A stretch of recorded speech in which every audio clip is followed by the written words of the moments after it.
আমার বন্ধুগণ, আজকে যে সূরাটি আমরা তেলাওয়াত করব বা তাফসীর শুনব, এই সূরাটি এত গুরুত্বপূর্ণ সূরা।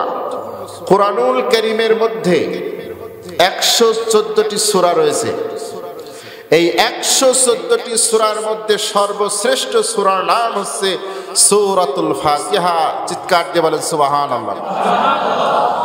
আমার বন্ধুগণ, আল্লাহর নবী জনাব মুহাম্মদুর রাসূলুল্লাহ সাল্লাল্লাহু আলাইহি ওয়াসাল্লাম হযরত উবাই ইবনে কাবকে ডেকে বললেন, ও উবাই ইবনে কাব, আজকে তোমাকে আমি কোরআনুল কারীমের সর্বশ্রেষ্ঠ একটি সূরা তোমাকে শিখাবো। তোমাকে জানিয়ে দেব কোরআনুল কারীমের সর্বশ্রেষ্ঠ সূরা কোনটি।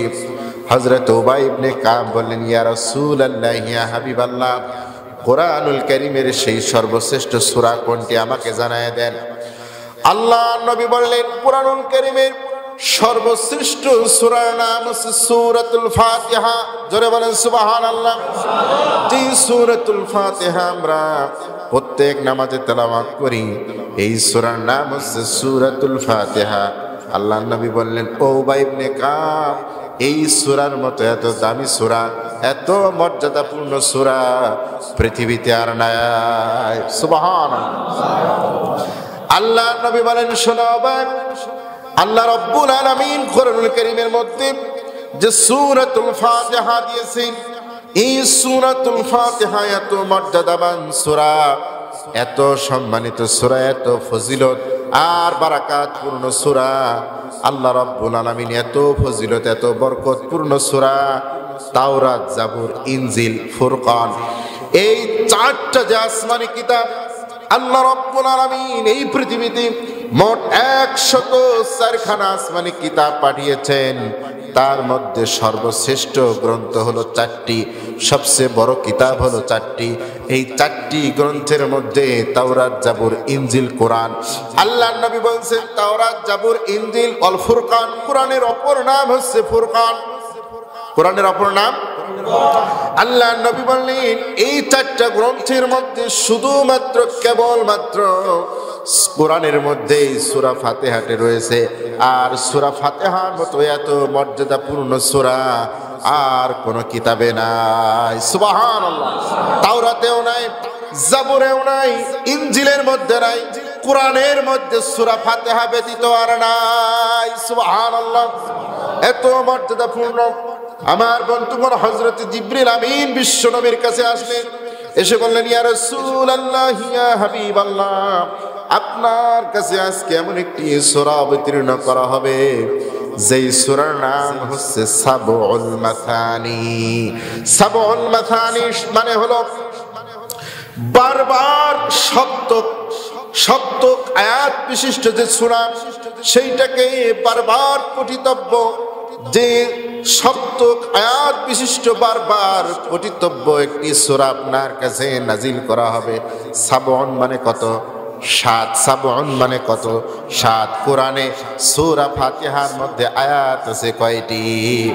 7টি আয়াত। এই জন্য হাদিসে বলা হয়েছে সাবউল মাসানি, 7টি আয়াত বিশিষ্ট এই সূরা।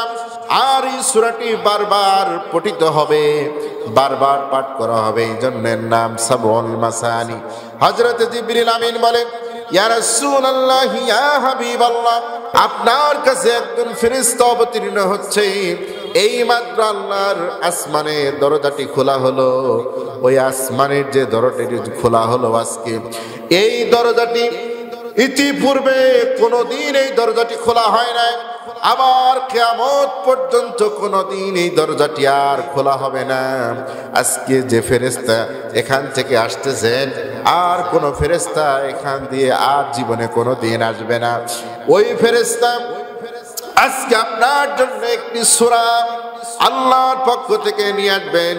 সেই সূরার নাম হতেছে সূরাতুল ফাতিহা। জোরে বলেন সুবহানাল্লাহ। আল্লাহ রাব্বুল আলামিন আপনাকে 2টা নূর দান করেছেন। এই কোরআনের মধ্যে আল্লাহ আপনাকে দুইটা নূর দান করেছেন। একটা বর্ণনা এসেছে সূরাতুল ফাতিহা, আরেকটা বর্ণনা এসেছে সূরাতুল বাকারা। আল্লাহ নবী আরেকটা বর্ণনায় বলেছেন সূরা ফাতিহা আর সূরা বাকারার শেষ রুকুর দুইটা আয়াত। আল্লাহ নবী বলেন কুরআনুল কারীমে সূরাতুল বাকারার সর্বশেষ যে দুইটা আয়াত, ওই দুইটা আয়াত আমানার রাসূলু বিমা উনজিলা ইলাইহি মির রাব্বিহি ওয়াল মুমিনুন, এখান থেকে নিয়ে শেষ পর্যন্ত যে দুইটা আয়াতে কারিমা রয়েছে, এই দুইটা আয়াতে কারিমা আল্লাহর কোন বান্দা যদি প্রতিদিন রাত্রে তেলাওয়াত করতে পারে, আমার আল্লাহ রব্বুল আলামিন বলেন তার জন্য এই দুইটা আয়াতই যথেষ্ট হয়ে যাবে। বলেন সুবহানাল্লাহ। বিশ্বনবী বলেন তার জন্য এই দুইটা আয়াতই যথেষ্ট। জাহান্নামের আগুনকে হারাম করে দেওয়া আর তাকে জান্নাতে নিয়ে যাওয়ার জন্য এই দুইটি আয়াতই যথেষ্ট। সেই দুইটি নূর আল্লাহর নবীকে দেওয়া হয়েছে, তার মধ্যে একটি সূরা বাকারা শেষের দুই আয়াত আর সূরাতুল ফাতিহা। আমার বন্ধুগণ, এই সূরা ফাতিহার এত ফজিলত। আল্লাহর নবীর কাছে একবার সাহাবীরা আসলেন, কিছু বকরি নিয়ে আসলেন আর কিছু দুধ নিয়ে আসলেন। আল্লাহ নবীকে সেই বকরি আর দুধ গ্রহণ করার জন্য বলা হলো। আল্লাহ নবী বললেন এগুলো তোমরা কোথায় পেয়েছো? আল্লাহ নবীর কাছে কোনো জিনিস আসার পরে যাচাই বাছাই না করে তিনি গ্রহণ করতেন না। আল্লাহ নবীর শিক্ষা, আপনার কাছে যা আসবে হালাল হারাম যাচাই বাছাই করার দরকার আছে না নাই? একজন ইমানদার, একজন মুমিন মুত্তাকিন হালাল হারাম যাচাই বাছাই না করে খেতে পারে না। কথা বলেন ঠিক কিনা? আমার বন্ধুগণ, আল্লাহ নবী বললেন কোথা থেকে তোমরা নিয়ে এসেছো? একজন সাহাবী বললেন ইয়া রাসূলুল্লাহ ইয়া হাবিবাল্লাহ, আমরা একটা কাফেলা ব্যবসার উদ্দেশ্যে গিয়েছিলাম। রাতের অন্ধকারে আমরা এক জায়গায় তাঁবু গেড়ে সেখানে বিশ্রাম করতেছিলাম। হঠাৎ করে ওই বহু দূর থেকে একজন মহিলা দৌড়ায় এসে আমাদের তাঁবুর কাছে এসে বলতে লাগলেন, তোমাদের তাঁবুর মধ্যে কি এমন কোনো ব্যক্তি আছো যে ঝাড়ফুঁক করতে পারো, ঝাড়ফুঁক করতে পারে এমন কোনো ব্যক্তি আছো নাকি? আমার বন্ধুগণ, সাহাবীরা বললেন আমরা একে অপরের দিকে তাকিয়ে দেখতে লাগলাম। এর মধ্য থেকে একজন আল্লাহর নবীর সাহাবী ওই মহিলার সঙ্গে হাঁটা ধরলেন। ওই মহিলা বলল, আমরা যেখানে থাকি এখানে আমাদের একজন সর্দার আছে, এই সর্দারকে বিষাক্ত একটা সাপে দংশন করেছে। সে মৃত্যু যন্ত্রণায় ছটফট করছে, সাপের বিষে ছটফট করতেছে। যদি তোমাদের মধ্যে কেউ ঝাড়ফুঁক জানো তাহলে আমার সঙ্গে চলো। আমার বন্ধুগণ, ওই সাহাবী আল্লাহর নবীর ওই সাহাবী চলে গেলেন। আর চলে যাওয়ার পরে তিনি ওই সাপে কাটা রোগী ওই সর্দারকে তিনি ঝাড়ফুঁক করলেন। ওই এলাকার ওই মহল্লার সমাজ প্রধান ওই সর্দারকে যখন ঝাড়ফুঁক করলেন, আমার বন্ধুগণ একান্ত আপনজনেরা, আমার আল্লাহর কোরআনের বরকতে, সূরা ফাতিহার বরকতে সাপের বিষ সঙ্গে সঙ্গে পানি হয়ে গেল। বলেন সুবহানাল্লাহ। তাফসীর ইবনে কাসিরের মধ্যে সূরাতুল ফাতিহার শানে নুজুলের মধ্যে এটা লেখা হয়েছে, সূরাতুল ফাতিহার ফজিলতের মধ্যে এটা লেখা হয়েছে। আমার বন্ধুগণ, যখন ওই লোকটা ভালো হয়ে গেল, ভালো হওয়ার পরে আমার ভাইরা, ওই এলাকার মানুষেরা, ওই সমাজের মানুষেরা, সর্দার যেহেতু ভালো হয়ে গেছে, তারা ওই সাহাবীর জন্য কিছু বকরি দিয়ে দিলেন আর কিছু দুধ দহন করে দিয়ে দিলেন। ওই সাহাবী ওইগুলো নিয়ে চলে আসলেন তাঁবুতে। তাঁবুতে আসার পরে সাহাবীরা বললেন, কি ব্যাপার, তুমি মহিলার সাথে চলে গেলে আর এত জিনিসপাতি নিয়ে চলে আসলে? তখন সে বলল, আমি গিয়েছিলাম, তার সর্দার এইভাবে সাপে আক্রমণ করেছিল, দংশন করেছিল, মৃত্যু যন্ত্রণায় শায়িতেছিল, আমি তাকে ফু দিয়েছি আর ভালো হয়ে গেছে। আমার বন্ধুগণ, সাহাবীরা জিজ্ঞেস করলেন, কি পরে তুমি ফু দিয়েছো? আমরা তো কোনোদিন শুনি নাই যে তুমি ঝাড়ফুঁক জানো। তখন সে বলল, আমি কোনো ঝাড়ফুঁক জানি না, তবে আমি আল্লাহর কুরআনুল কারীমে সূরাতুল ফাতিহা পড়ে ফু দিয়েছি আর আমার আল্লাহ রব্বুল আলামিন তাকে সুস্থ করে দিয়েছে। সুবহানাল্লাহ।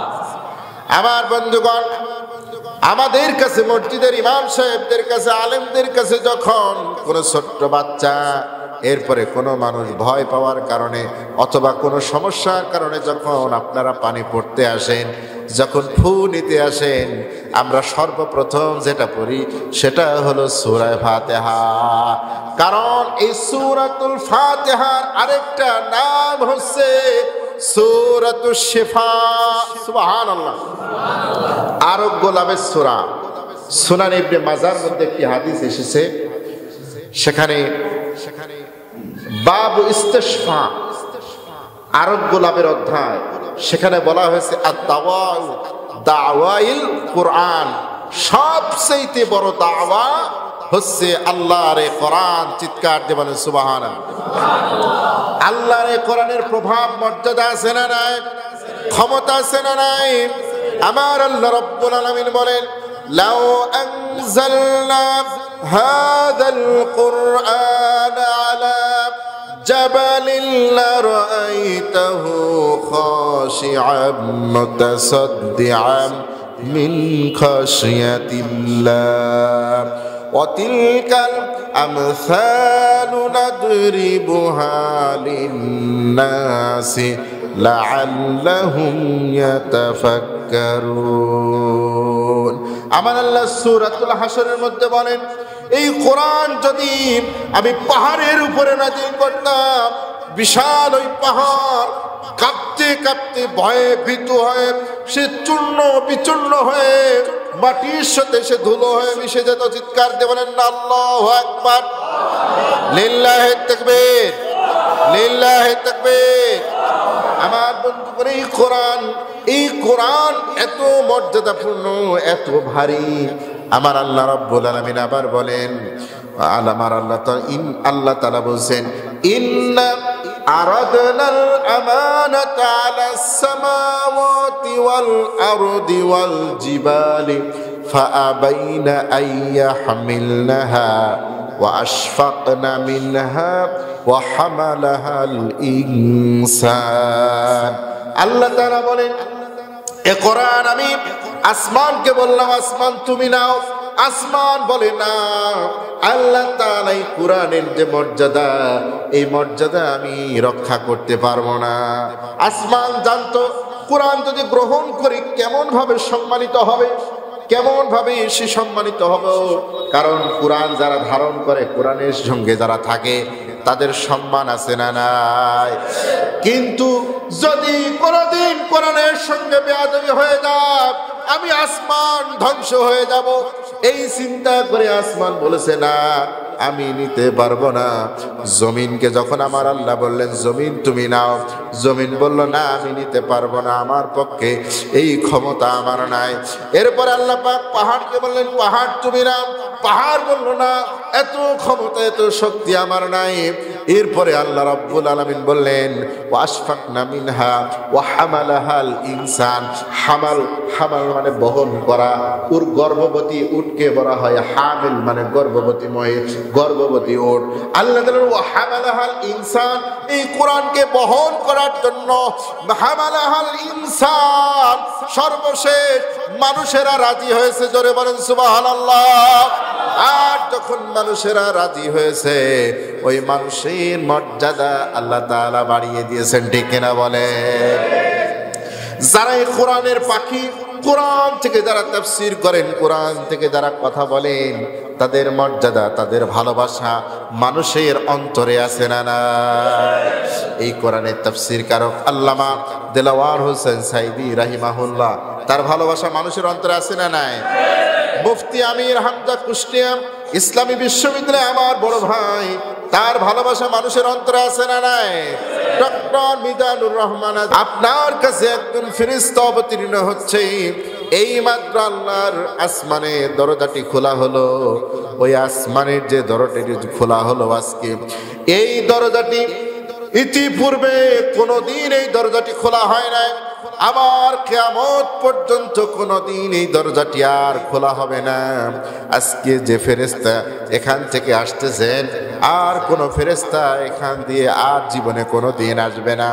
ওই ফেরেশতা আজকে আপনার জন্য একটি আল্লাহর পক্ষ থেকে নিয়ে আসবেন।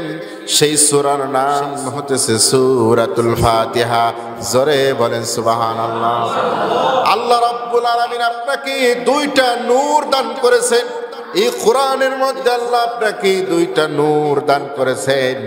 একটা বর্ণনা এসেছে সূরাতুল ফাতিহা, আরেকটা বর্ণনা এসেছে সূরাতুল বাকারা। আল্লাহ নবী আরেকটা বর্ণনায় বলেছেন সূরা ফাতিহা আর সূরা বাকারার শেষ রুকুর দুইটা আয়াত। আল্লাহ নবী বলেন কুরআনুল কারীমে সূরাতুল বাকারার সর্বশেষ যে দুইটা আয়াত, ওই দুইটা আয়াত আমানার রাসূলু বিমা উনজিলা ইলাইহি মির রাব্বিহি ওয়াল মুমিনুন, এখান থেকে নিয়ে শেষ পর্যন্ত যে দুইটা আয়াতে কারিমা রয়েছে, এই দুইটা আয়াতে কারিমা আল্লাহর কোন বান্দা যদি প্রতিদিন রাত্রে তেলাওয়াত করতে পারে, আমার আল্লাহ রাব্বুল আলামিন বলেন তার জন্য এই দুইটা আয়াতই যথেষ্ট হয়ে যাবে। বলেন সুবহানাল্লাহ। বিশ্বনবী বলেন তার জন্য এই দুইটা আয়াতই যথেষ্ট। জাহান্নামের আগুনকে হারাম করে দেওয়া আর তাকে জান্নাতে নিয়ে যাওয়ার জন্য এই দুইটি আয়াতই যথেষ্ট। সেই দুইটি নূর আল্লাহর নবীকে দেওয়া হয়েছে, তার মধ্যে একটি সূরা বাকারা শেষের দুই আয়াত আর সূরাতুল ফাতিহা। আমার বন্ধুগণ, এই সূরা ফাতিহার এত ফজিলত। আল্লাহর নবীর কাছে একবার সাহাবীরা আসলেন, কিছু বকরি নিয়ে আসলেন আর কিছু দুধ নিয়ে আসলেন। আল্লাহ নবীকে সেই বকরি আর দুধ গ্রহণ করার জন্য বলা হলো। আল্লাহ নবী বললেন এগুলো তোমরা কোথায় পেয়েছো? আল্লাহ নবীর কাছে কোনো জিনিস আসার পরে যাচাই বাছাই না করে তিনি গ্রহণ করতেন না। আল্লাহ নবীর শিক্ষা, আপনার কাছে যা আসবে হালাল হারাম যাচাই বাছাই করার দরকার আছে না নাই? একজন ইমানদার, একজন মুমিন মুত্তাকিন হালাল হারাম যাচাই বাছাই না করে খেতে পারে না। কথা বলেন ঠিক কিনা? আমার বন্ধুগণ, আল্লাহ নবী বললেন কোথা থেকে তোমরা নিয়ে এসেছো? একজন সাহাবী বললেন ইয়া রাসূলুল্লাহ ইয়া হাবিবাল্লাহ, আমরা একটা কাফেলা ব্যবসার উদ্দেশ্যে গিয়েছিলাম। রাতের অন্ধকারে আমরা এক জায়গায় তাঁবু গেড়ে সেখানে বিশ্রাম করতেছিলাম। হঠাৎ করে ওই বহু দূর থেকে একজন মহিলা দৌড়ায় এসে আমাদের তাঁবুর কাছে এসে বলতে লাগলেন, তোমাদের তাঁবুর মধ্যে কি এমন কোনো ব্যক্তি আছো যে ঝাড়ফুঁক করতে পারো, ঝাড়ফুঁক করতে পারে এমন কোনো ব্যক্তি আছো নাকি? আমার বন্ধুগণ, সাহাবীরা বললেন আমরা একে অপরের দিকে তাকিয়ে দেখতে লাগলাম। এর মধ্য থেকে একজন আল্লাহ নবীর সাহাবী ওই মহিলার সঙ্গে হাঁটা ধরলেন। ওই মহিলা বলল, আমরা যেখানে থাকি এখানে আমাদের একজন সর্দার আছে, এই সর্দারকে বিষাক্ত একটা সাপে দংশন করেছে। সে মৃত্যু যন্ত্রণায় ছটফট করছে, সাপের বিষে ছটফট করতেছে। যদি তোমাদের মধ্যে কেউ ঝাড়ফুঁক জানো তাহলে আমার সঙ্গে চলো। আমার বন্ধুগণ, ওই সাহাবী আল্লাহর নবীর ওই সাহাবী চলে গেলেন। আর চলে যাওয়ার পরে তিনি ওই সাপে কাটা রোগী ওই সর্দারকে তিনি ঝাড়ফুঁক করলেন। ওই এলাকার ওই মহল্লার সমাজ প্রধান ওই সর্দারকে যখন ঝাড়ফুঁক করলেন, আমার বন্ধুগণ একান্ত আপনজনেরা, আমার আল্লাহর কোরআনের বরকতে, সূরা ফাতিহার বরকতে সাপের বিষ সঙ্গে সঙ্গে পানি হয়ে গেল। বলেন সুবহানাল্লাহ। তাফসীর ইবনে কাসিরের মধ্যে সূরাতুল ফাতিহার শানে নুজুলের মধ্যে এটা লেখা হয়েছে, সূরাতুল ফাতিহার ফজিলতের মধ্যে এটা লেখা হয়েছে। আমার বন্ধুগণ, যখন ওই লোকটা ভালো হয়ে গেল, ভালো হওয়ার পরে আমার ভাইরা, ওই এলাকার মানুষেরা, ওই সমাজের মানুষেরা, সর্দার যেহেতু ভালো হয়ে গেছে, তারা ওই সাহাবীর জন্য কিছু বকরি দিয়ে দিলেন আর কিছু দুধ দহন করে দিয়ে দিলেন। ওই সাহাবী ওইগুলো নিয়ে চলে আসলেন তাঁবুতে। তাঁবুতে আসার পরে সাহাবীরা বললেন, কি ব্যাপার, তুমি মহিলার সাথে চলে গেলে আর এত জিনিসপাতি নিয়ে চলে আসলে? তখন সে বলল, আমি গিয়েছিলাম, তার সর্দার এইভাবে সাপে আক্রমণ করেছিল, দংশন করেছিল, মৃত্যু যন্ত্রণায় শায়িতেছিল, আমি তাকে ফু দিয়েছি আর ভালো হয়ে গেছে। আমার বন্ধুগণ, সাহাবীরা জিজ্ঞেস করলেন, কি পরে তুমি ফু দিয়েছো? আমরা তো কোনোদিন শুনি নাই যে তুমি ঝাড়ফুঁক জানো। তখন সে বলল, আমি কোনো ঝাড়ফুঁক জানি না, তবে আমি আল্লাহর কুরআনুল কারীমে সূরাতুল ফাতিহা পড়ে ফু দিয়েছি, আর আমার আল্লাহ রব্বুল আলামিন তাকে সুস্থ করে দিয়েছে। সুবহানাল্লাহ। আমার বন্ধুগণ, আমাদের কাছে মসজিদের ইমাম সাহেবদের কাছে, আলেমদের কাছে যখন কোনো ছোট্ট বাচ্চা, এরপরে কোনো মানুষ ভয় পাওয়ার কারণে অথবা কোনো সমস্যার কারণে যখন আপনারা পানি পড়তে আসেন, যখন ফু নিতে আসেন, আমরা সর্বপ্রথম যেটা পড়ি সেটা হলো সূরা ফাতিহা।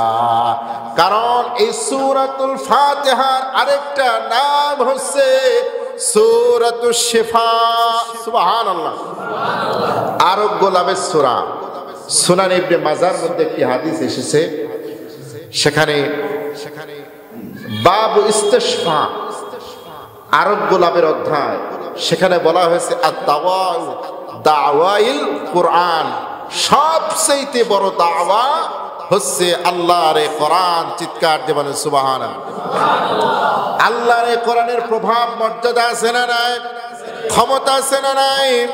আমার আল্লাহ রাব্বুল আলামিন বলেন, লাউ আনজালনা হাযাল কুরআন আলা জাবালিন লারাআইতাহু খাশিআম মুতাসাদ্দিআম মিন খাশিয়াতিল্লাহ ওয়া তিলকাল আমসালু নাদরিবুহা লিন-নাসি লাআল্লাহুম ইয়াতাফাক্কারুন।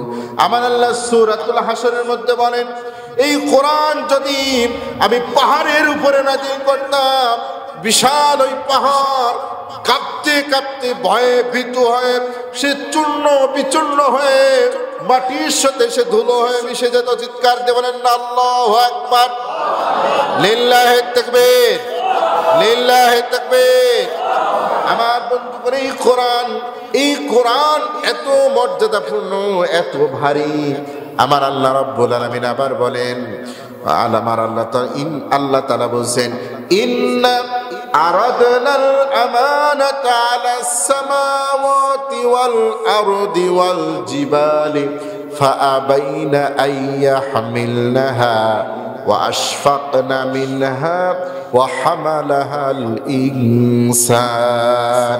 আল্লাহ তাআলা বলেন, এ কোরআন আমি আসমানকে বললাম, আসমান তুমি নাও। আসমান বলে না। আল্লাহ তাআলা এই কোরআনের যে মর্যাদা, এই মর্যাদা আমি রক্ষা করতে পারবো না। আসমান জানতো কোরআন যদি গ্রহণ করি কেমন ভাবে সম্মানিত হবে, কেমন ভাবে সে সম্মানিত হবে। কারণ কোরআন যারা ধারণ করে, কোরআনের সঙ্গে যারা থাকে, তাদের সম্মান আছে না নাই? কিন্তু যদি কোনদিন কোরআনের সঙ্গে বেয়াদবি হয়ে যায়, আমি আসমান ধ্বংস হয়ে যাব, এই চিন্তা করে আসমান বলেছে না, আমি নিতে পারবো না। জমিনকে যখন আমার আল্লাহ বললেন, জমিন তুমি নাও, জমিন বলল না, আমি নিতে পারবো না, আমার পক্ষে এই ক্ষমতা আমার নাই। এরপর আল্লাহ পাক পাহাড়কে বললেন, পাহাড় তুমি নাও, পাহাড় বলল না, এত ক্ষমতা এত শক্তি আমার নাই। এরপরে আল্লাহ রাব্বুল আলামিন বললেন, ওয়াশফাকনা মিনহা ওয়া হামালাহাল ইনসান। হামাল মানে বহন করা। ওর গর্ভবতী উটকে বলা হয় হামিল, মানে গর্ভবতী মহিলা, গর্ভবতী উট। আল্লাহ তাআলা ওয়া হামালাহাল ইনসান, এই কোরআনকে বহন করার জন্য হামালাহাল ইনসান, সর্বশেষ মানুষেরা রাজি হয়েছে। জোরে বলেন সুবহানাল্লাহ। আর যখন মানুষেরা রাজি হয়েছে, ওই মানুষের মর্যাদা আল্লাহ তাআলা বাড়িয়ে দিয়েছেন। ঠিক কিনা বলে? যারা এই কোরআনের পাখি, কোরআন থেকে যারা তাফসীর করেন, কোরআন থেকে যারা কথা বলেন, তাদের মর্যাদা, তাদের ভালোবাসা মানুষের অন্তরে আছে না নাই?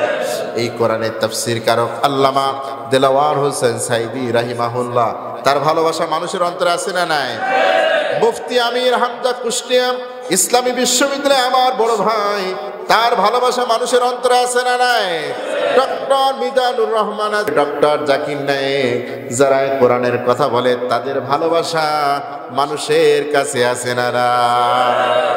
আমার বন্ধুগণ, দুনিয়ার নেতা খেতাম তাদেরকে মানুষ ভালোবাসে ততক্ষণ, টাকা আছে যতক্ষণ ঢেকে না। কিন্তু আলেম ওলামাদেরকে মানুষ ভালোবাসে শুধুমাত্র একটি মাত্র কারণে, লিল্লাহিয়াত, আল্লাহর জন্য তারা ভালোবাসে, কোরআনের জন্য ভালোবাসে, দ্বিতীয় কোনো স্বার্থ নাই। কথা বলেন ঠিক কিনা?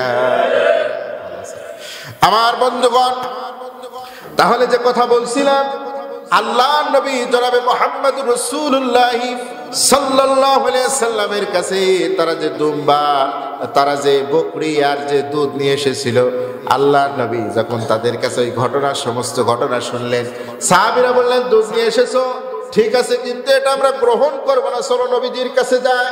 নবী যদি বলেন ঠিক আছে, এরপরে নবীজির কাছে যখন গেলেন, আল্লাহর নবী সেই কথা শুনে মুস্কি হেসে দিয়ে বললেন, এই দুধ তোমরাও খাও, আমাকে একটু দাও। জোরে বলেন সুবহানাল্লাহ। সূরা ফাতিহার এত মর্যাদা, কোরআনের সূরা ফাতিহা, এই সূরাটি পড়ে যখন মানুষের ফু দেওয়া হয়, দম দেওয়া হয়, অসুস্থ মানুষ সুস্থ হয়ে যায়। এই সূরা ফাতিহা এমন একটি সূরা, এই সূরার মধ্যে গোটা কোরআন শরীফের ভিতরে কি কি আল্লাহ তাআলা বর্ণনা করবেন, সব সূরা ফাতিহার মধ্যে রয়েছে। সুবহানাল্লাহ। সূরা ফাতিহার আরেক নাম হচ্ছে উম্মুল কিতাব, উম্মুল কোরআন, কোরআনের মা, কোরআনের জননী। কোরআনের সর্বশ্রেষ্ঠ সূরার নাম সূরা ফাতিহা, আর কোরআনের সর্বশ্রেষ্ঠ আয়াতের নাম হচ্ছে সূরা বাকারার 255 নম্বর আয়াত, আয়াতুল কুরসি। ঠিক আছে, দুইটা জিনিস শিখলেন। সূরা, কোরআনের সর্বশ্রেষ্ঠ সূরার নাম সূরা ফাতিহা, আর কোরআনের সর্বশ্রেষ্ঠ আয়াতের নাম হচ্ছে আয়াতুল কুরসি, সূরা বাকারা 255 নম্বর আয়াত। আমার বন্ধুগণ, একান্ত আপনজনেরা আমার, এই কোরআনুল কারীমের 1 নম্বর সূরা সূরাতুল ফাতিহা। এই সূরা ফাতিহার অনেক নাম রয়েছে, আমরা সংক্ষেপে দুই একটা নাম এবং ফজিলত বর্ণনা করলাম। এই সূরা ফাতিহা আল্লাহ রাব্বুল আলামিন এত সুন্দর করে, এমন ভাবে আমার আল্লাহ তাআলা নাজিল করেছেন, এই পৃথিবীর মধ্যে যত রাইটার আছে, যত লেখক আছে, তারা যখন বই লেখেন, বইয়ের শুরুতে, মুকাদ্দামাতে, শুরুতে, ইন্ট্রোডাকশনে তারা একটি কথা লিখে দেন, আমি স্বল্প জ্ঞানী মানুষ, আমি একজন গবেষক, আমি এই বইটি লিখলাম, এই বইয়ের মধ্যে অনেক ভুল থাকতে পারে। যদি প্রিয় পাঠকগণ কোনো ভুল যদি আপনাদের চোখে দৃষ্টিগোচর হয়, আমাকে জানাবেন, পরবর্তী সংস্করণে আমি এটা সংশোধন করে নেব। ঠিক কিনা বলেন? নিজের তাকব্বুরি, অহংকারী করে কেউ বলতে পারে না যে হ্যাঁ আমি এমন একটা বই লিখেছি, কিয়ামত পর্যন্ত এই বইয়ের মধ্যে কেউ কোনো ভুল ধরতে পারবে না। নিজের প্রশংসা করে কেউ বই লেখা শুরু করতে পারবে না। কিন্তু আমার বন্ধুগণ, আল্লাহ তাআলা বলছেন, আলহামদুলিল্লাহি রাব্বিল আলামিন, সকল প্রশংসা ও তারিফ একমাত্র আল্লাহর, যিনি বিশ্ব জগৎ সমূহের রব। সুবহানাল্লাহ। আমার বন্ধুগণ, এখানে তো তিনি আশ-শুকরু বলতে পারতেন, আশ-শুকরু লিল্লাহি রাব্বিল আলামিন, কিন্তু তিনি কেন আলহামদু বললেন? আমার বন্ধুগণ, শুকরিয়া তো ওই ব্যক্তি করবেন যিনি আল্লাহর নিয়ামত প্রাপ্ত হবেন, তিনি শুকরিয়া আদায় করবেন। আমার আল্লাহ বলেন, লা ইন শাকারতুম লাযীদান্নাকুম ওয়া লা ইন কাফারতুম ইন্না আযাবি লাশাদীদ। যে ব্যক্তি আল্লাহ নিয়ামত পাবে, এরপরে শুকরিয়া আদায় করবে, তার আল্লাহ তার সেই নিয়ামতকে বাড়ায় দিবেন। আমার বন্ধুগণ, কিন্তু আল্লাহ তাআলা বললেন আলহামদুলিল্লাহি রাব্বিল আলামিন। আল্লাহ তাআলা এখানে লেখেন নাই আশ-শুকরু লিল্লাহি রাব্বিল আলামিন। আমার বন্ধুগণ, শুকরিয়া শুধু তারাই করবে যারা নিয়ামত প্রাপ্ত হবে, আর আলহামদু, আল্লাহর প্রশংসা তারা করবে নিয়ামত পাক আর না পাক, সবাই আল্লাহর প্রশংসা করতে বাধ্য। জোরে বলেন সুবহানাল্লাহ। আমার বন্ধুগণ, একান্ত আপনজনেরা আমার, একটা জিনিস মনে রাখবেন, সঙ্গে সঙ্গে যখন একই জিনিস দুইজন আল্লাহর কাছে একই জিনিস যদি প্রার্থনা করে, আর ওই দুইজনের ভিতরে একজন যখন পেয়ে যায়, সে তখন শুকরিয়া আদায় করে, আর যে ব্যক্তি পায় না সে আর শুকরিয়া আদায় করে না। কিন্তু যদি মুসলমান হয়, মুমিন হয়, দুইজন যে পাবে সেও শুকরিয়া আদায় করবে, যে পাবে না সেও শুকরিয়া আদায় করবে। কারণ যাকে দিয়েছেন তাকে ওইটা পাওয়া তার জন্য কল্যাণকর ছিল, আর যাকে দেন নাই সেটা না পাওয়াই তার জন্য কল্যাণ ছিল। জোরে বলেন সুবহানাল্লাহ। আমার বন্ধুগণ, এরকম একটা ঘটনা রয়েছে। এক রাজার যুবরাজ রাজার সন্তান যুবরাজ প্রিন্স শিকারের উদ্দেশ্যে বের হয়েছে। তার সঙ্গে একজন লোক আছে। আমার বন্ধুগণ, তার সঙ্গে একজন লোক আছে। ওই রাজা শিকার করতে গিয়ে হঠাৎ করে তার আঙ্গুল কেটে যায়। পাশে যে থাকে সে বলে আলহামদুলিল্লাহ। বলছে, তুমি আলহামদুলিল্লাহ বললে কেন? আমার তো হাত কেটে গেছে। আমার বন্ধুগণ, তার ঈমান ছিল না, সে আল্লাহকে বিশ্বাস করত না। আমার বন্ধুগণ, সে আল্লাহ তাকে ওই কথাটা তিরস্কার করে সে আরো ঘন জঙ্গলের ভিতরে সে শিকার করতে চলে গেল। এক পর্যায়ে শিকার করতে করতে অন্য একটা রাষ্ট্রের মধ্যে চলে গেল। আর সেই রাজ্যের মধ্যে একটা পূজা ছিল।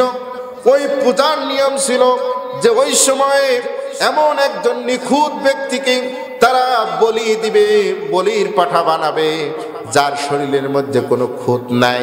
আমার বন্ধুগণ, যখন ওই যুবরাজকে তারা পেয়ে গেল, তখন তারা দেখলো এত সুন্দর একজন যুবক, তার শরীরের মধ্যে তো কোনো খুঁত নাই। এই যুবককে তারা ধরে নিয়ে গেল বলির পাঠা বানানোর জন্য। কিন্তু এক পর্যায়ে তাকে সার্চ করতে করতে যখন দেখা গেল তার শরীরের মধ্যে একটা হাতের আঙ্গুল কাটা, তখন তারা তাকে ছেড়ে দিল। তখন সে বুঝতে পারলো যে এই যে আমার আঙ্গুলটা কেটে গেছে, এর জন্য আমার শুকরিয়া আদায় করা দরকার ছিল, কিন্তু আমি আদায় করি নাই। এইটা আমার আল্লাহ আমার কল্যাণের জন্যই দিয়েছেন। আল্লাহ রাব্বুল আলামিন যখন কোনো বিপদ আপদ আমাদেরকে দিবেন, সেই বিপদ আপদে যদি আমরা আল্লাহ শুকরিয়া আদায় করি তাহলে লাভ আছে না? নাই, লাভ আছে।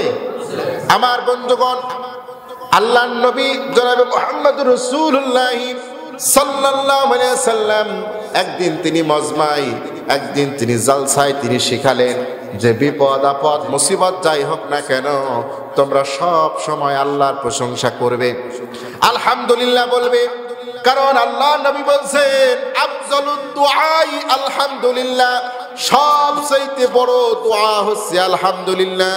তোমরা আলহামদুলিল্লাহ বলবে বিপদ আপদ সব সময়। আমার বন্ধুগণ, একজন সাহাবী বাড়ি চলে গেলেন। বাড়ি চলে যাওয়ার পরে ওই সাহাবী তার স্ত্রীকে শিখালেন যে বিপদে আপদে, জীবনের কঠিন মুহূর্তে, সেই সময়ে যদি কেউ আলহামদুলিল্লাহ বলে তাহলে ওই ব্যক্তি সেই যে বিপদে পড়েছে আল্লাহ রাব্বুল আলামিন ওই বিপদ থেকে তাকে উদ্ধার করবেন। যদি সে কোনো জিনিস হারিয়ে গেছে, কিন্তু যদি সে আলহামদুলিল্লাহ বলে, আল্লাহ রাব্বুল আলামিন যে জিনিসটা হারিয়েছেন তার থেকে উত্তম জিনিস তাকে দান করবেন। জোরে বলেন সুবহানাল্লাহ। এখন যদি আপনার একটা মোটরসাইকেল হারিয়ে যায়, আপনি কি আলহামদুলিল্লাহ বলবেন? আপনি নাউজুবিল্লাহ বলবেন, ঠিক কি না? মনটা খারাপ হয়ে যাবে। কিন্তু আপনি যদি আলহামদুলিল্লাহ বলতে পারেন, হয়তো আল্লাহ তাআলা আপনাকে একটা মাইক্রো কিনার তৌফিক দিবেন। আমার বন্ধুগণ, কি চমৎকার ঘটনা শুনেন। আল্লাহ নবী জনাবে মুহাম্মদ রাসূলুল্লাহর এই কথা শুনে যে সাহাবী তার স্ত্রীকে শিখিয়েছিলেন, ওই সাহাবী উহুদের ময়দানে যুদ্ধ হলো, আর যুদ্ধে ওই সাহাবী শহীদ হয়ে গেলেন। ওই সাহাবী যখন শহীদ হয়ে গেলেন, ওই সাহাবীর স্ত্রী বারবার প্রলাপ করতেছে আর বলতেছে আর কাঁদতেছে। তিনি আলহামদুলিল্লাহ বললেন, আল্লাহ শুকরিয়া আদায় করলেন। নিজের স্বামী মারা গেছে, কিন্তু তারপরেও তিনি আল্লাহর শুকরিয়া আদায় করলেন। আল্লাহর শুকরিয়া আদায় করছেন আর মনে মনে এই কথা বলছেন যে আল্লাহ নবী বলেছেন, কোন জিনিস হারায় যাওয়ার পরে কেউ যদি আলহামদুলিল্লাহ বলে, আল্লাহ তার থেকে ভালো জিনিস তাকে দান করবেন। তা আমার এই স্বামী এত ভালো স্বামী ছিল, এত ভালো মানুষ ছিল, আমাকে এত ভালোবাসতো, আমি কি এই স্বামীর থেকে ভালো স্বামী পাবো? এইটা সে চিন্তা করতেছে। আমার বন্ধুগণ, তার নাম হচ্ছে উম্মে সুলাইম। ওই নারী, ওই মহিলা এবার খেয়াল করেন উম্মে সালমা রাদিয়াল্লাহু তাআলা আনহা, উম্মে সালমা, সুলাইম হবে না, উম্মে সালমা। আমার বন্ধুগণ, এবার ওই কথা চিন্তা করতেছেন, আল্লাহর প্রশংসা করতেছেন। আমার বন্ধুগণ, যে আল্লাহর নবী বলেছেন যেটা হারিয়ে যাবে আল্লাহর প্রশংসা করলে, আল্লাহর সিদ্ধান্তে রাজি হলে আল্লাহ তার থেকে ভালো জিনিস দিবেন। তিনি চিন্তা করছেন, আমার স্বামী এত ভালো মানুষ, এর থেকে ভালো স্বামী আর পৃথিবীতে হতে পারে না। আমার ওই মহিলার বয়সও একটু হয়ে গিয়েছিল, চিন্তা করলেন এই বয়সে আর আমার কে বিয়ে করবে, আর আমি এর থেকে ভালো স্বামী পাবো। কিছুদিন পরে দেখা গেল আখিরি জামানার পয়গম্বর বিশ্ব নবী জনাবে মুহাম্মদুর রাসূলুল্লাহ সাল্লাল্লাহু আলাইহি ওয়াসাল্লাম ওই মহিলার জন্য বিয়ের পয়গাম পাঠায় দিলেন। আল্লাহর নবীর স্ত্রীর মর্যাদা তিনি লাভ করলেন, উম্মাহাতুল মুমিনিন হয়ে গেলেন। চিৎকার দিয়ে বলেন সুবহানাল্লাহ। তখন তিনি বলছেন যে আল্লাহর নবী যেটা বলেছিলেন এটা সত্যই সত্য, 100% সত্য। জোরে বলেন সুবহানাল্লাহ। আমার বন্ধুগণ, তাহলে সব অবস্থায় আমরা শুকরিয়া আদায় করব কার?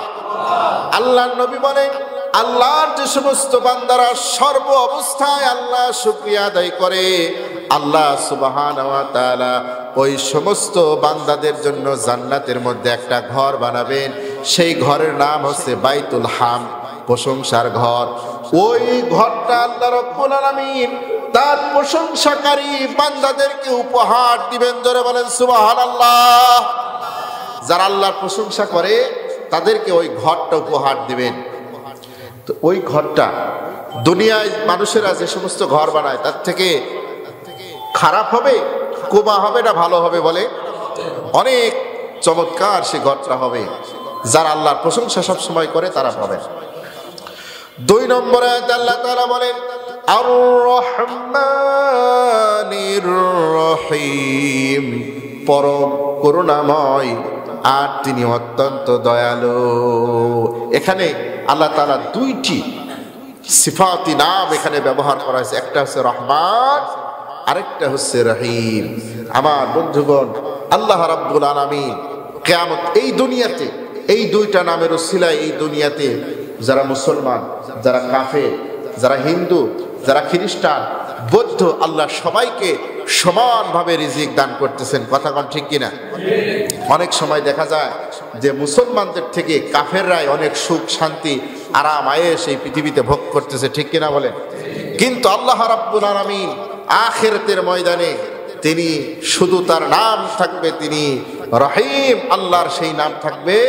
আল্লাহ তখন তিনি শুধুমাত্র দয়া করবেন কেবলমাত্র একমাত্র মুসলমানদের জন্য, আর কোন ধর্মের মানুষের জন্য তিনি দয়া করবেন।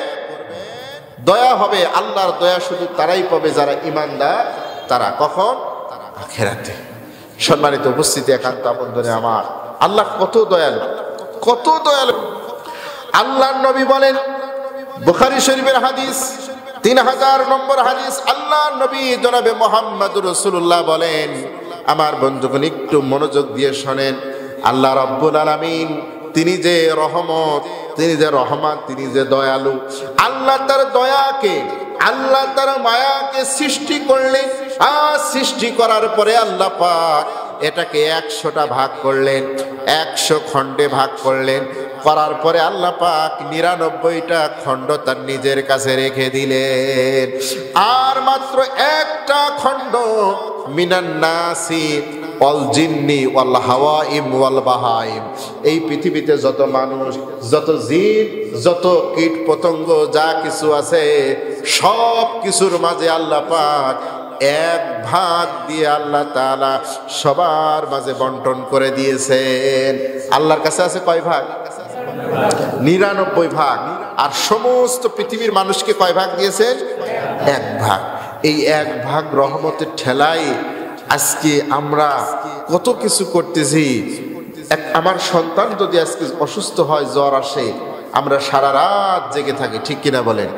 নিজের জায়গা জমি বিক্রি করে দিয়ে নিজের সন্তানের জন্য চিকিৎসা করে, কথা বলেন ঠিক কিনা? আমার এক ইসলামী বিশ্ববিদ্যালয়ের এক বন্ধু হাফেজ আব্দুল্লাহ আল মামুন, বাড়ি হচ্ছে চড়াইখোল। এই চড়াইখোল শিলাইদার এই লাইনে তার বাড়ি। এই একসাথে আমরা ইউনিভার্সিটিতে যেতাম। ওই ছেলেটা হাফেজ, মসজিদের ইমাম খতিব ছিলেন। ওই ছেলেটার 2টা কিডনি নষ্ট হয়ে যায়। নষ্ট হওয়ার পরে আমার বলতেছে, বন্ধু আমার জন্য একটু দোয়া করবা, আমার 2টা কিডনি নষ্ট হয়ে গেছে। আমি বললাম, বন্ধু তোমার জন্য আমি কি সহযোগিতা করতে পারি? বলছে, কিছুই করা লাগবে না, তুমি শুধু আমার জন্য একটু দোয়া করবা। আমার একটা কিডনি আমার মা আমাকে দিতে চেয়েছে। বলেন সুবহানাল্লাহ। ডাক্তারি পরীক্ষা করে তার মার সাথে তার সবকিছু ম্যাচ করেছে, মা তাকে একটা কিডনি দিয়ে দিয়েছে। সুবহানাল্লাহি ওয়া বিহামদিহি। পৃথিবীর কেউ দেবে? বলে কেউ দেবে না, মা সন্তানের জন্য দিয়ে দেয়। তাহলে এই যে ভালোবাসা, এই মহব্বতটা কয় ভাগের ভাগ? 1 ভাগকে আল্লাহ সারা পৃথিবীর ভিতরে দিয়েছেন, সেই ভাগেই এত ভালোবাসা। আল্লাহ নবীর কাছে একজন সাহাবী আসলেন, মুসলিম শরীফের হাদিস, তার নাম হযরত আমের। তিনি আসতেছেন আল্লাহ নবীর কাছে, আসতেছেন আল্লাহ নবীর কাছে যে পথ দিয়ে আসতেছিলেন, পথ ধরে আসতেছিলেন, তিনি দেখতে পেলেন কিছু পাখির বাচ্চা সেখানে পড়ে আছে। ঝড় হয়েছে, বাসা ভেঙে গেছে, পাখির বাচ্চাগুলো বাসা থেকে নিচে পড়ে গেছে। ওই বাচ্চাগুলো সে নিয়েছে, নেওয়ার পরে তার চাদরের মধ্যে ঢুকাইছে। ঢুকিয়ে আল্লাহ নবীর কাছে এসে কথাবার্তা বলছেন, কিসির মিসির আওয়াজ হচ্ছে। আল্লাহ নবী বললেন, তোমার চাদরের মধ্যে কি? বলে, ইয়া রাসূলুল্লাহ, আপনার কাছে যখন আসতেছিলাম তখন এই ঘটনা, এই অবস্থা হয়েছে। বলছি, ইয়া রাসূলুল্লাহ, ইয়া হাবিবাল্লাহ, আমি একটি জিনিস লক্ষ্য করলাম, যখন ওই পাখির ছানাগুলো আমি নিয়ে আমি যখন আমার চাদরের মধ্যে লুকাচ্ছিলাম, তখন ওই পাখিগুলোর মা ওই জায়গায় ছিল। ওই মা তার জীবনে ঝুঁকি নিয়ে বারবার সে আমার উপরে আক্রমণ করতেছিল, বারবার সে আমার কাছ থেকে তার সন্তানদের কেড়ে নেওয়ার চেষ্টা করতেছিল। ইয়া রাসূলুল্লাহ, তার নিজের জীবনের মায়া সে ছেড়ে দিয়েছিল। ইয়া রাসূলুল্লাহ, আল্লাহ মানুষের প্রতি, আল্লাহ তাআলা একটা অবুঝ প্রাণীর প্রতি কত মায়া দিয়েছেন। আল্লাহ নবী তখন বললেন, শোনো, এই পৃথিবীর সমস্ত জিন, ইনসান, পশু পাখির ভিতরে আল্লাহ যে মায়া মমতা দিয়েছেন, তার থেকে 99 গুণ বেশি মায়ার অধিকারী হচ্ছেন আমার আল্লাহ। সুবহানাল্লাহ। এই জন্য বান্দা যত অপরাধ করে, বান্দা যত গুনাহ করে, বান্দা যখন আমার আল্লাহ রব্বুল আলামিনের কাছে মাপ চায়, বান্দার মাপ চাইতে দেরি হয় না, আমার আল্লাহ ক্ষমা করে দেয়। জোরে বলেন সুবহানাল্লাহ। আমার বন্ধুগণ, এরপর আল্লাহ তাআলা বলেন, মালিকি ইয়াউমিদ্দিন। মালিক মানে কি? মালিক মানে প্রভু, মানে রাজা, যিনি সব কিছুর উপরে সিদ্ধান্ত নেওয়ার যিনি ক্ষমতা রাখেন, তিনি হচ্ছেন মালিক। ঠিক কিনা বলেন? আল্লাহ বলেন মালিকি ইয়াউমিদ্দিন। ইয়াউমিদ্দিন বলতে মুফাসসিরিন ইকরামরা বলছেন, আখিরাতের দিন, কিয়ামতের ওই দিনে, বিচার দিবসের ওই দিনে মালিক হবেন আমার আল্লাহ। আমার আল্লাহ বলবেন, আইনাল মুলক, কোথায় সেই রাজা? পৃথিবীর সেই সমস্ত রাজারা, বাচ্চারা কোথায়? আইনার সাজার, আইনাল জিবাল, কোথায় সেই পৃথিবীতে দাঁড়িয়ে থাকা উঁচু উঁচু গাছগুলো? কোথায় সে উঁচু উঁচু পাহাড়গুলো? আল্লাহ রাব্বুল আলামিন এইভাবে হুঙ্কার দিয়ে ডাকবেন, আর আমার আল্লাহ সেই দিন নাম গ্রহণ করবেন। তিনি বলবেন, লিল্লাহিল ওয়াহিদুল কাহার। সেই দিন আল্লাহর নাম হবে কাহার। কঠিন ভূমিকা তিনি পালন করবেন সেই দিন। সেই দিন আল্লাহ ন্যায় বিচার, সুবিচার প্রতিষ্ঠিত করবেন। অহুম লা ইউজলামুন, আল্লাহ কারোর প্রতি জুলুম করবেন না। আল্লাহ কারোর প্রতি জুলুম করবে না। যদি যাদেরকে জাহান্নামে দিবেন, তারা তাদের কৃতকর্মের কারণে জাহান্নামে দিবেন। আল্লাহ কারো ব্যক্তিগত রাগের কারণে জাহান্নামে দিবেন না। অহুম লা ইউজলামুন, আল্লাহ জুলুম করবেন না। আমার বন্ধুগণ, তাহলে ওই দিনের মালিক কে হবেন? তাহলে আল্লাহ ওই দিনের মালিক হবেন। এই জন্য আল্লাহ বারবার বলছেন, কুল্লু নাফসিন যায়িকাতুল মাউত। আমরা এইটুকের ব্যাখ্যা শুনেই আমরা চুপ হয়ে যাই, আমরা থেমে যাই। এরপর আল্লাহ বলছেন, সুম্মা ইলাইনা তুরজাউন, তোমাকে আমার কাছে ফিরে আসতে হবে। কোরআনে আল্লাহ বারবার বলছেন তুরজাউন, ইয়ারজিউন তুরজাউন, মানে আমার কাছে তোমাকে ফিরে আসতে হবে, অবশ্যই ফিরে আসতে হবে, অবশ্যই ফিরে আসতে হবে। আর যখন আল্লাহর কাছে ফিরে আসতে হবে, ওই কালে বিচারক হবেন কে? মালিকি ইয়াউমিদ্দিন, এই দিন বিচারক হবেন কে? আল্লাহ বলেন আহকামিল হাকিমিন, সেই দিন আহকামুল হাকিমিন হবেন, সকল বিচারকদের বিচারক যিনি হবেন তিনি হলেন আল্লাহ। এই দুনিয়াতে যারা মিথ্যা মামলার রায় দিয়ে জানে যে এই রায়, এই মামলা মিথ্যা, এই মামলার আসামি তিনি সম্পূর্ণ নির্দোষ, এরপরও যারা রায় দিয়েছে বিচারক হয়ে, ওই বিচারকরাও আল্লাহর দরবারে দাঁড়াবে। কথা বলেন ঠিক কিনা? আমার বন্ধুগণ, যারা বিচারক ছিলেন, এই যে গত টার্মে যারা প্রধান বিচারকের দায়িত্ব পালন করে গেছেন, আন্তর্জাতিক অপরাধ ট্রাইব্যুনালের যারা বিচারকের দায়িত্ব পালন করে গেছেন, তারা বলেছেন যে আসলে আমাদের কাছে যে মামলাগুলো এসেছে, এই মামলায় আল্লামা দেলোয়ার হোসেন সাঈদীকে একদিনের জন্য সাজা দেওয়া যায় না, ইসলামী আন্দোলন নেতৃবৃন্দকে একদিনের জন্য সাজা দেওয়া যায় না। তারপরও রায় দিয়েছেন। কথা কোন ঠিক কিনা? রায় যখন দিয়েছে, এই রায় আবার রিভিউ হবে, এই রায় আবার আপিল হবে, আবার রিভিউ হবে, আবারও রায় হবে। কথা বলেন ঠিক কিনা? এই রায়, এই মামলা যারা দিয়েছে, এই মামলার যারা সাক্ষী ছিল, যারা চার্জশিট করেছে, যারা আসামিকে গ্রেফতার করেছে, যারা আয়না ঘরে রেখেছে, যারা রিমান্ডে নিয়েছে, যারা জেলখানার মধ্যে আল্লাহর ইসলামী আন্দোলনের কর্মীদেরকে যারা কষ্ট দিয়েছে, যারা সর্বশেষ রায় দিয়ে ফাঁসিতে ঝুলিয়েছে, এর সাথে জড়িত সকলকে আল্লাহর আদালতে আসামি হয়ে দাঁড়াতে হবে। কথা বলেন ঠিক কিনা? আমার বন্ধুগণ, এই যদি ভালো করে কোরআনের তাফসির মানুষ এই জন্য বুঝতো, যদি মানুষ কোরআনের তাফসির বুঝতো, তাহলে কিন্তু এই অপরাধগুলো করতে পারতো না। এই জন্য তাদের একটা টার্গেট ছিল যেন বাংলার জমিনে কোরআন যেন কোরআনের তাফসির না হয়। এই জন্য তাফসির মাহফিলগুলো বন্ধ করে দিত। হালকায়ে জিকির, ওরস শরীফ, এইগুলো তাদের কোনো সমস্যা ছিল না। বুঝতে পারছেন?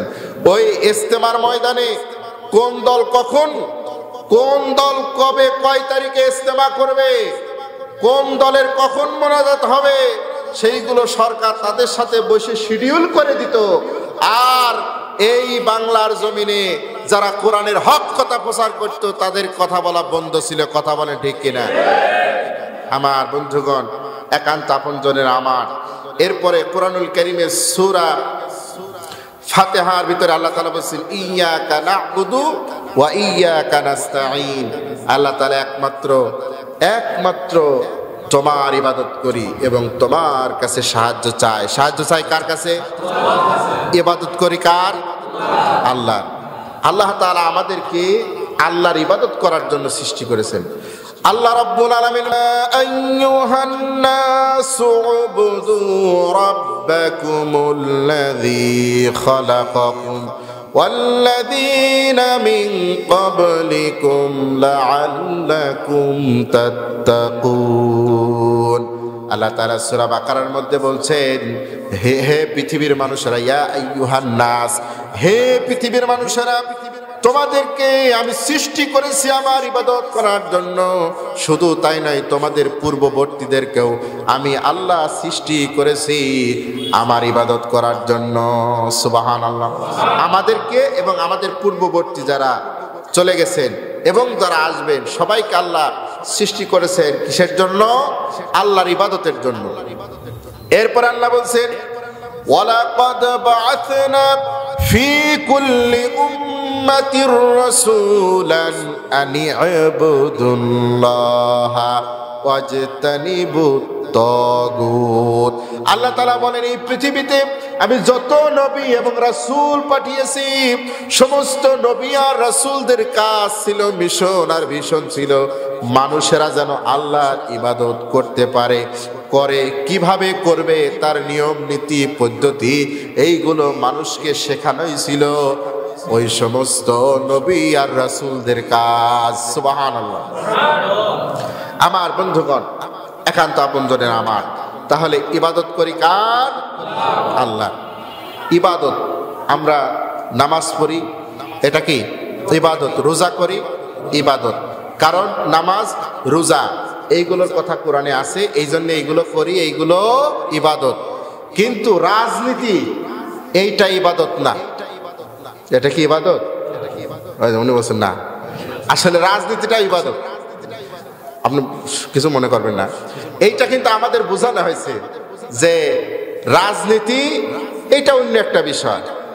খেয়াল করেন, আমি রোজাকে, আমি নামাজকে কেন ইবাদত মনে করলাম? কারণ আল্লাহ বলছেন আকিমুস সালাত, এই জন্য আমি মনে করলাম নামাজ ফরজ, 5 ওয়াক্ত নামাজ পড়ি, নামাজ ইবাদত। কারণ আল্লাহ বলছেন আকিমুস সালাত।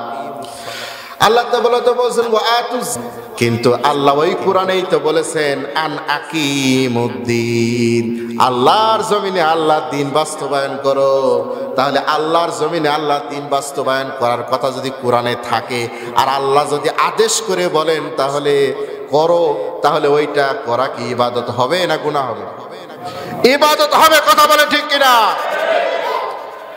কোরআনের রাজনীতি করা, তবে অবশ্যই সেকুলারিজম, ন্যাশনালিজম, ক্যাপিটালিজম, মানব রচিত যত ইজম আছে এইগুলো করলে গুনাহ হবে, ঠিক কিনা বলেন?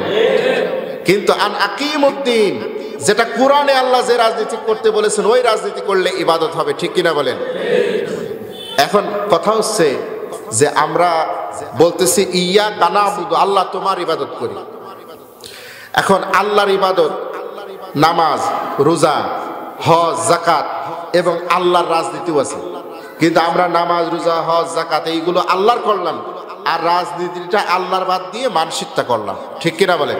তাহলে পরিপূর্ণ কিন্তু আল্লাহর বিধান মানা হলো।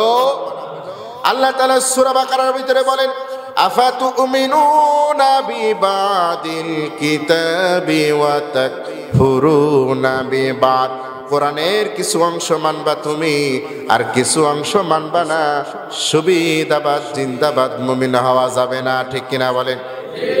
আমার বন্ধুগণ, রাজনীতি মানে কি? রাজনীতি হলো রাজার নীতি, রাষ্ট্রের নীতি, যেই নীতিমালা দিয়ে একটি দেশ পরিচালিত হয়।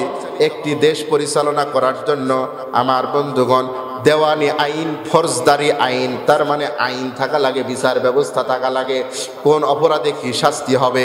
এখন বলেন তো দেখি, কোরআনে ওই কোন অপরাধে কি শাস্তি হবে সেটা কোরআনে আছে না নাই?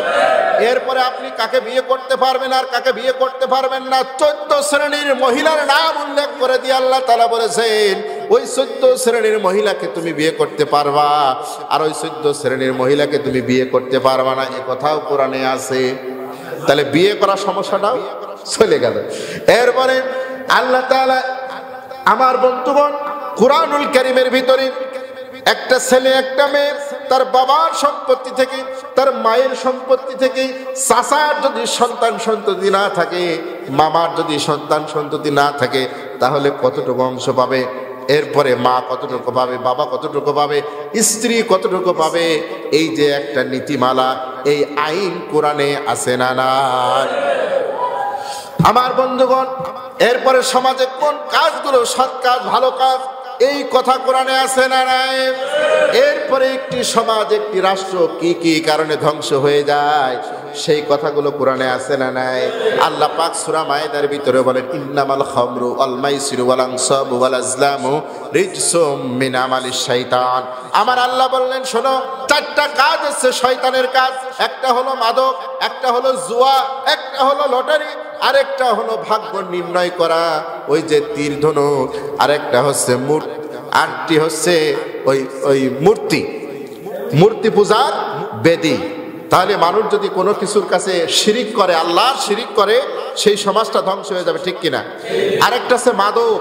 আজকে সমাজে সবচেয়ে বড় ভয়াবহ, সবচেয়ে বড় সমস্যার নাম হচ্ছে মাদক, কথা বলে ঠিক কিনা? আজকে ইয়াবা, ফেন্সিডিল, হিরোইন, গাঁজা সমাজে সয়লাভ হয়ে গেছে, কেউ কিছু বলে না। আমার বন্ধুগণ 16-17 বছর এই দেশে কিছু মানুষ যারা রাজনীতিবিদ ছিলেন, ইউপি সদস্য মেম্বার থেকে শুরু করে নিয়ে একদম প্রধানমন্ত্রী, প্রেসিডেন্টের ভিতরে সব ছিল মদখোর, কথা বলে ঠিক কিনা? আপনি, আমি প্রমাণ দিতে পারবো, গণভবন থেকে ফেন্সিডিলের বোতল পাওয়া গেছে, ঠিক কিনা বলেন?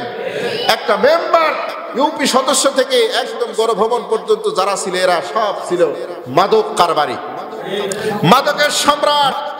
এই বাংলাদেশের সবচেয়ে বড় যিনি মাদক সম্রাট ছিলেন, শোনেন, এই পৃথিবীর ভিতরে এই বাংলাদেশের সবচেয়ে বড় মাদক কারবারি যিনি ছিলেন, তার নাম গোয়েন্দা সংস্থার লোকজন যখন তালিকা করলো, 1 নম্বরে চলে আসলো চট্টগ্রামের একজন নৌকার এমপি, নাম তার আব্দুর রহমান বদি। অবিশ্বাস করতে পারেন? এখন আপনি ইউটিউবে দেখেন আব্দুর রহমান বদি। যখন এটা সবাই জেনে গেল, তখন বদিকে বাদ দিয়ে বদির স্ত্রীকে এমপি বানানো হলো। কার টাকায় এমপি হয়? আমার বন্ধুগণ, একান্ত আপনজনের আমার, আপনারা কি রাগ করতেছেন? আমার বন্ধুগণ, আপনারা, আমি বাস্তব কথা বলতেছি। আমি ইসলামী আন্দোলনের একজন কর্মী হয়ে এই 5 আগস্টের পরে সমাজে যখন সমাজ সংস্কারমূলক কাজ যখন করতে গেলাম, তখন যা দেখি যে এই আমার সমাজে যারা মাদক বিক্রি করে, খোঁজ নিয়ে গেলাম ওই সমস্ত বাড়িতে। যাওয়ার পরে দেখলাম যারা মাদক বিক্রি করে এরা সব হচ্ছে ওই লোকগুলো দালাল ছিল, ওদের কাছে মাদক দিত আর ওদের হাত ওদের মাথার উপরে ছিল। কিন্তু 5 তারিখের পরে ওরা যখন পলাইছে, ওরা একটু অসহায় হয়ে গেল। অসহায় যখন হয়ে গেল, আমরা তাদেরকে বুঝালাম আর মাদক বিক্রি করা যাবে না, মাদক বিক্রি করলে কিন্তু আমরা কঠিন শাস্তি দেব, যদি তোমাদের কোনো আয় রোজগারের সমস্যা হয় আমরা তোমাদের কর্ম দিয়ে দেব। ও বাবা, 1 মাস না যেতেই দেখলাম যে এই 17 বছরে যারা ক্ষুধার্ত পার্টি ছিল ওর ভিতরেও কিছু গাঁজাখোর মদখোর আছে না নাই, এইগুলো ওর কাছে গেছে। যাওয়ার পরে এখন ওদের মাথার উপরে এরা হাত রাখছে, রাখার পরে এখন ওরা আর আমাদের ভয় পাচ্ছে না। আবারও সেই বেচা কিনা ধুম ধারাক্কা চলতেছে, আছে না নাই? এখন বলেন, আমি কি আইন হাতে তুলে নিতে পারবো? পারবো না। ইসলাম আমাকে আইন তুলে নিতে বলে না। এখন এই মাদক বন্ধ করতে হলে আল্লাহর কোরআনের আইন দরকার, আছে না নাই? আল্লাহর কোরআনের আইন যখন পার্লামেন্টে পাস হবে আর যখন চিরুনি অভিযান চলবে, তখনই এই মাদক বন্ধ হবে। নতুবা 17 বছর যাওয়ার পরে আবার 17 বছর আরেক গ্রুপ আসবে, ওরাও মদ খায়। কথা কোন ঠিক কিনা? যতদিন পর্যন্ত যারা মাদকের বিরুদ্ধে মদ যারা খায় না, ইন্নামাল খামরু ওয়াল মাইসির ওয়াল আনসাব ওয়াল আজলামু রিজসুম মিন আমালিশ শাইতান, এইগুলো যারা বাস্তবায়ন করতে চায়, তারা যদি ক্ষমতায় না যায়, আল্লাহর কোরআন যদি পার্লামেন্টে না যায়, তাহলে সমাজ থেকে মাদক বন্ধ হবে, জুয়া বন্ধ হবে, লটারি বন্ধ হবে, হবে না। আপনার ছেলে মোবাইল টেপতেছে, আপনি মনে করতেছেন ভালোই, এরপরে দেখলেন যে আপনার ছেলে মোবাইলে গেম খেলতে যায় 50,000 টাকা হারিয়ে গেছে, 1 লাখ টাকা হারিয়ে গেছে। ওর পালসার গাড়ি দিয়েছিলেন, ও বিক্রি করে দিয়েছে, আছে না নাই? জুয়া খেলতেছে মোবাইল। এগুলো বন্ধ করার দরকার আছে না নাই? আমার বন্ধুগণ, একান্ত আপনজনেরা আমার, বাইরে কাজ আসছে। আচ্ছা, আপনাদের ভিতরে যদি আর অল্প কিছু সময় কথা শোনেন, আপনাদের কি কষ্ট হবে? ওরা বাহিরে বন্ধ করে দিলাম, আজান আসছে। আমার বন্ধুগণ, একান্ত আপনজনেরা আমার, তাহলে সব জায়গায় আমার জীবনের প্রতিটা ক্ষেত্রে আমরা ইবাদত করব কার? এরপরে সাহায্য চাইব কার কাছে? আল্লাহর কাছে সাহায্য চাইব, কারণ সাহায্য করার মালিক একমাত্র কে? আল্লাহ ছাড়া কেউ সাহায্য করতে পারে না। সাহায্য করার মালিক একমাত্র আমার আল্লাহ। আমার বন্ধুগণ, হযরত ওমর রাদিয়াল্লাহু তাআলা আনহু একদিন কাবা ঘর তিনি তাওয়াফ করতেছেন, উমরা করতে গিয়ে কাবা ঘর তাওয়াফ করছেন। কাবা ঘরের দক্ষিণ পশ্চিম করে একটা ছোট্ট কালো পাথর আছে, ওই পাথরটার নাম হচ্ছে হাজরে আসওয়াদ পাথর। হাজরুন মানে পাথর, আসওয়াদ মানে কালো। ওই কালো পাথরটা তিনি লক্ষ্য করে এবার হযরত ওমর ওই কালো পাথরটাই ঠোঁট লাগায় চুমা খেলেন। চুমা খাওয়ার পরে বলছেন, রে হাজরে আসওয়াদ পাথর, আমি যে তোমারে চুমা খেলাম, তুমি মনে করো না তোমার কোনো মর্যাদার কারণে, কোনো সম্মানের কারণে, তোমার কোনো ক্ষমতা আছে এই কারণে আমি তোমাকে চুমা খেলাম। শোনো, লা তানফাউ ওয়ালা তাদুররু, তুমি কোনো উপকার করতে পারো না, তুমি কোনো ক্ষতিও করতে পারো না। উপকার করার ক্ষতি করার মালিক কে? রে পাথর, কোন পাথরকে ডেকে বলছেন শোনেন। আল্লাহ নবী বলেন, নাযালাল হাজরে আসওয়াদ, ওই হাজরে আসওয়াদ পাথর আমার আল্লাহ জান্নাত থেকে নাজিল করেছিল। সাদা পাথরটা ওই জায়গায় স্থাপন করেছিলেন আমার নবী মুহাম্মদ সাল্লাল্লাহু আলাইহি সাল্লাম। আমার বন্ধুগণ খেয়াল করেন, ওই যে মানুষেরা ওই পাথরটা স্পর্শ করে, আমরা মানুষ আমাদের জীবনে যে অপরাধ হয়ে যায়, ভুল হয়ে যায়, এইগুলো হচ্ছে গুনাহ। গুনাহ মানে জুনুব, আরবিতে জুনুব, বাংলায় বলি গুনাহ। পাপ হয়ে যায়, এই যে পাপ, এই যে জুনুব, এর রংটা হচ্ছে কালো। পাপের রং কি? জোরে বলেন, পাপের রংটা, পাপের রং কালো। যখন আমরা ওই পাথরটাকে চুমা খাই, তখন আমাদের পাপটা ওই পাথরটা চুষে নেয়। চুষে নেওয়ার কারণে সাদা পাথর কালো হয়ে গেছে। আমার বন্ধুগণ, আল্লাহ নবী ওই পাথরটা চুমা খেতেন। হযরত ওমর বলছে, ও পাথর শোনো, আমি আল্লাহ নবীকে দেখেছি, আমি নিজে চোখে দেখেছি তোমাকে আল্লাহ নবী চুমা খাই, এই জন্য আমি ওমর চুমা খেলাম। আল্লাহ নবী যদি চুমা না খেতেন, আমি জীবনেও কোনোদিন তোমাকে চুমা খেতাম না। সুবহানাল্লাহ। এত বড় একটা মর্যাদার জিনিস, সেই জিনিস দিয়ে যদি কোনো মানুষের উপকারের ক্ষতি না হয়, তাহলে কেন আপনার সন্তান হয় না, চাকরি হয় না, একটি বিপদে পড়েছেন, কেন ওই সাউদিয়ার মসজিদে যাবেন? কেন ওই শৈলকুপার মসজিদে যাবেন? কেন লালনের মাজারে যাবেন? কেন সলেমান শাহর মাজারে যাবেন? ছাগল নিয়ে, গরু নিয়ে, ডাব নিয়ে, কথা বলেন ঠিক কিনা? সব কিছু দেওয়ার মালিককে। আল্লাহ তাআলা বলেন, ইয়া আইয়ুহাল্লাযীনা আমানুস্তাঈনু বিস-সাবরি ওয়াস-সালাহ। বান্দা আমার কাছে চাও, আমি তোমার দেওয়ার জন্য বসে আছি, তবে চাওয়ার জন্য শর্ত হলো দুইটা, নামাজ পড়ো আর চাও, ধৈর্য ধারণ করো। সুবহানাল্লাহ। নামাজ পড়ে চাও আর ধৈর্য ধারণ করো, আমি আল্লাহ দেব, আমি আল্লাহ দেব। আল্লাহ তাআলা বলছেন, উদউনি, আমাকে ডাকো, আমি তোমাদের ডাকে সাড়া দেব। সুবহানাল্লাহ। আল্লাহ তাআলা এখানে বলেন নাই যে আমাকে ডাকার জন্য, শোনো উদউনি, আমাকে ডাকো, তবে মসজিদে মিলাদ দাও, তবে জিলাপি কিনে নিয়ে আসো, তবে অমুক খানকায় যাও, তবে অমুক পীরের কাছে যাও, অমুক হাফেজের কাছে যাও, অমুক আলেমের কাছে যাও। কোরআন হাদিসে কোথাও নাই, ঠিক কিনা বলেন? আল্লাহ কি বলছেন? কোরআনে আছে, আমাকে ডাকবা, বান্দা আসো, নামাজ পড়ো আর ধৈর্য ধারণ করো, নামাজ পড়ে আমার কাছে চাও, আমি আল্লাহ রাব্বুল আলামিন তোমার সব বিপদ আপদ মুসিবত আমি দূর করে দেবো। জোরে বলেন সুবহানাল্লাহ। আল্লাহ নবী যখন টেনশনে পড়ে যেতেন, বিপদে পড়ে যেতেন, কোনো সমস্যা হতো, আল্লাহ নবী 2 রাকাত নামাজ পড়তেন, ওযু করে নামাজ পড়তেন। আপনারা জানেন, নফল নামাজে সেজদায় যে বাংলায় দোয়া করা যায়, নফল নামাজের সেজদায় গিয়ে আপনি সুবহানা রাব্বিয়াল আলা এগুলো বলার পরে আপনার সমস্যার কথাগুলো আল্লাহর কাছে বলবেন, চোখের পানি ফেলে, আল্লাহ আমার এই সমস্যা, এই বিপদ, আপনার সমস্যার সমাধান করে দিবেন। তিনি কে? আমার বন্ধুগণ, এরপরে আল্লাহ রাব্বুল আলামিন আমাদের শিখিয়ে দিচ্ছেন, বান্দা দোয়া করো, দোয়া কবুল করবে। এরপরে আমরা কি দোয়া করব, এগুলো আল্লাহ তাআলা শিখিয়ে দিচ্ছেন।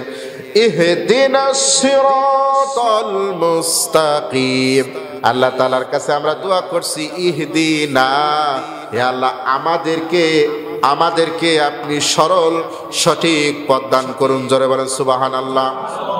একটা জিনিস মনে রাখবেন, ইহদিনা, এই নাটা হচ্ছে জমা মুতাকাল্লিম। জমা মানে বহু বচন। আমরা যদি বলতাম ইহদিনি, হে আল্লাহ আমাকে সহজ সরল সঠিক পথ দেখাও, এটা কিন্তু হতো। কিন্তু আল্লাহ বলছেন ইহদিনা, মানে আমাদেরকে।